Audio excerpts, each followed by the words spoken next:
उत्तराखंड के एक घने जंगल कालवन की, जिसे गांव वाले मृत्युकुंड भी कहते थे।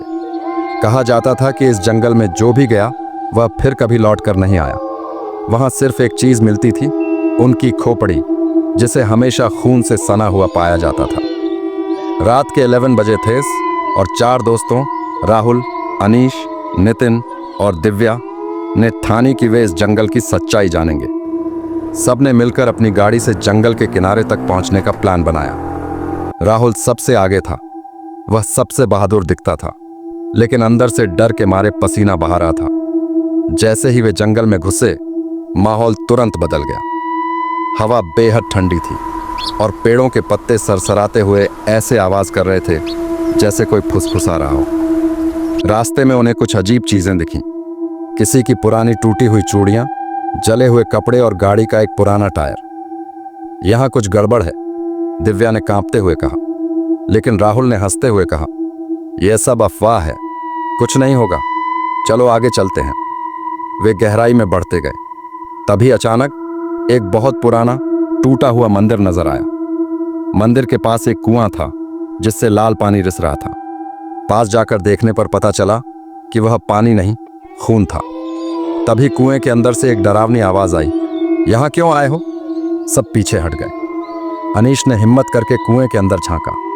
अंदर कुछ नहीं दिखा, लेकिन अचानक एक सफेद हाथ बाहर निकला और उसे पकड़ लिया। अनीश चीखते हुए नीचे गिर पड़ा। यह जगह छोड़ दो, जल्दी, दिव्या चिल्लाई। लेकिन राहुल ने कहा, हम पीछे नहीं हटेंगे, हम सच जानने आए हैं। वे मंदिर के अंदर गए। मंदिर के भीतर एक पुरानी मूर्ति थी जिसकी आंखों से लाल आंसू बह रहे थे। मूर्ति के सामने किसी का सिर कटकर पड़ा हुआ था। दीवारों पर खून से लिखा था, जो यहां आया वो कभी वापस नहीं गया। तभी हवा और तेज रोशनी गायब होने लगी और चारों ओर सिर्फ अंधेरा था। अचानक एक जोरदार चीख गूंजी, जैसे सैकड़ों लोग एक साथ चिल्ला रहे हों। नितिन ने टॉर्च जलाकर चारों ओर देखा। टॉर्च की रोशनी में उसने देखा कि वहां चारों तरफ लाशें बिछी हुई थीं। उन लाशों की आंखें खुली थीं और ऐसा लग रहा था जैसे वे चारों को देख रही हों। तुम यहां से नहीं जा सकते, एक गहरी भयानक आवाज गूंजी। राहुल ने पलट कर देखा। उसके सामने एक छाया खड़ी थी, लंबी, बिना आंखों वाली, लेकिन उसकी मुस्कान इतनी चौड़ी थी जैसे किसी ने उसका चेहरा चीर दिया हो। तुमने मेरे घर में घुसने की जुर्रत की? वह छाया गुर्राई। अचानक वह छाया हवा में लहराने लगी। उसके चारों ओर अजीब आकृतियां बनने लगीं। वे आकृतियां उन चारों दोस्तों के चेहरे की थीं। दिव्या चीखने लगी, हमें जाने दो, हमें छोड़ दो। छाया ने ठहाका लगाते हुए कहा, तुम्हारे जैसे कई लोग मुझसे यह कहते हैं, लेकिन कोई यहां से जिंदा नहीं गया। अचानक नितिन की गर्दन खुद ब खुद मुड़ गई। उसकी चीख एक पल में रुक गई। वह जमीन पर गिरा और उसकी आंखों से खून बहने लगा। राहुल और दिव्या बुरी तरह कांपने लगे। अनीश ने वहां से भागने की कोशिश की, लेकिन छाया ने उसे हवा में उठा लिया। उसकी हड्डियां छटकने की आवाज साफ सुनाई दे रही थी।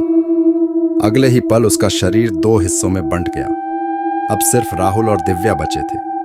राहुल ने दिव्या का हाथ पकड़ा और भागने की कोशिश की, लेकिन जितना वे भागते उतना ही वे मंदिर के अंदर लौट आते।